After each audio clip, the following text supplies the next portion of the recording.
Everyone, कैसे हैं आप लोग। उम्मीद करते हैं काफ़ी अच्छे होंगे। और जो भी विद्यार्थी इस बार 10th का एग्ज़ाम देने वाले हैं 2027 में, उन बच्चों के लिए समांतर श्रेणी का वेरी इंपॉर्टेंट क्वेश्चन हम लेके आए हैं और कई बार लगातार एग्जाम में इसको पूछा गया है। एपी का 31वां पद ज्ञात कीजिए जिसका 11वां पद कितना है 38 और 16वां पद कितना है 73 है। तो 31वां पद ज्ञात करने के लिए हमको ए और डी पता होना चाहिए और ए और डी कैसे निकालेंगे इसको हम देखेंगे। प्रश्न है कि 31वां पद ज्ञात करें और 11वां पद 38 है। तो A11 इसको मैं लिख सकता हूँ ना, इसका 11वां पद कितना है 38 है। 11वां पद कितना है 38 है।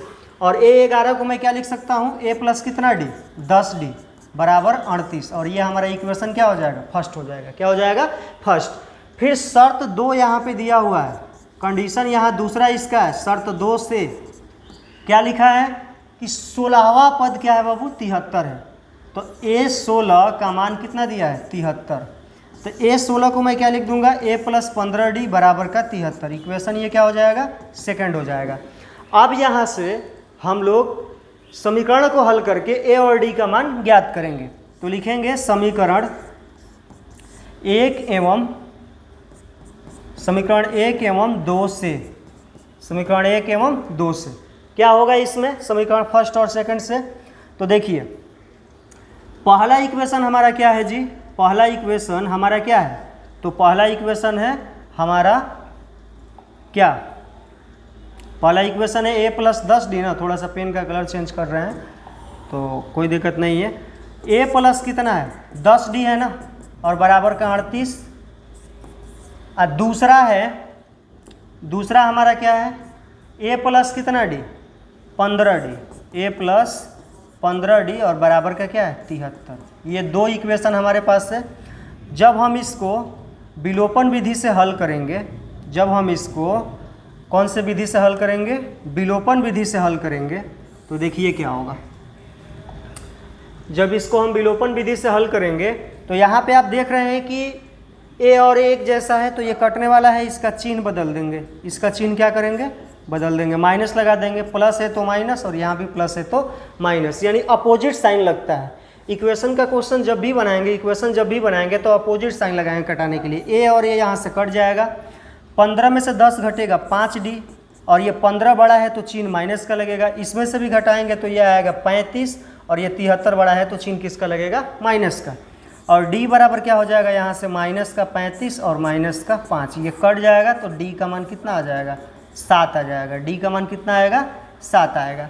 तो इस तरह से D का जब मान हम निकाल लेंगे तो समीकरण फर्स्ट में रखेंगे और फिर हम क्या करेंगे, समीकरण फर्स्ट से यहाँ से, समीकरण फर्स्ट में फिर यहाँ से इस मान को हम लोग पुट कर लेंगे। इस मान को हम लोग क्या करेंगे, इस मान को हम लोग पुट करेंगे। तो देखिए यहाँ से जो मान हमको निकला था D का मान 7, उसको हम लोग कहाँ रखेंगे, समीकरण फर्स्ट में रखेंगे। तो लिखेंगे हम कि समीकरण फर्स्ट में D का मान रखने पर, तो समीकरण फर्स्ट में जो D का मान है वो D का मान क्या निकला है 7 निकला है। तो इसको हम इसमें पुट करेंगे, A प्लस कितना है 10D और बराबर का क्या है 38। तो A प्लस 10 और D का मान हमारे पास कितना निकला था 7, यानी 7 रखेंगे और इधर 38। तो A बराबर A प्लस 70 हो जाएगा और बराबर का 38। तो फिर A बराबर क्या हो जाएगा 38 और 70 को जब इस साइड ऐसे भेजेंगे, इधर लाएंगे, तो ये हमारा क्या हो जाएगा, ये हमारा हो जाएगा माइनस में और A बराबर क्या हो जाएगा माइनस का 32। हम पहले भी बता चुके हैं कि 31वां पद या चाहे कोई भी पद ज्ञात करने के लिए हमको सार अंतर और प्रथम पद यानी कॉमन डिफरेंस और फर्स्ट टर्म का होना जरूरी है। अब देखिए D भी निकल गया और A भी निकल गया। तो प्रश्न में क्या कहा है, ये यहाँ पे पढ़िए। प्रश्न में ये कहा है ना कि AP का कौन सा पद निकालना है, 31वां पद ज्ञात करना है। कौन सा पद, 31वां। तो यहाँ से आप लिखिए ना जी, प्रश्न से A31 और A31 को हम क्या लिख सकते हैं, A प्लस 30D, एक घटा के लिखते हैं, इसका स्टैंडर्ड फॉर्म होता है ये। A का मान कितना है माइनस का 32, 30 और गुणे का 7, तो माइनस का 32 और ये 210। घटाएंगे इसको तो ये घटा के देख लीजिए 178 आएगा, शायद आना भी चाहिए। 10 में से 2 गया 8, ये बचेगा कितना, 10 में से 2 गया 8, ये भी बचेगा 10, 10 में से 3 गया 178, यानी ये कितना आएगा 178। तो आपको पता हो गया कि AP का ये जो 31वां पद होगा वो क्या होगा हमारा, तो क्या होगा 178 होगा। और ये क्वेश्चन कई बार एग्जाम में पूछा गया है, आप इसका स्क्रीनशॉट करना चाहते हैं तो आप स्क्रीनशॉट कर लीजिए।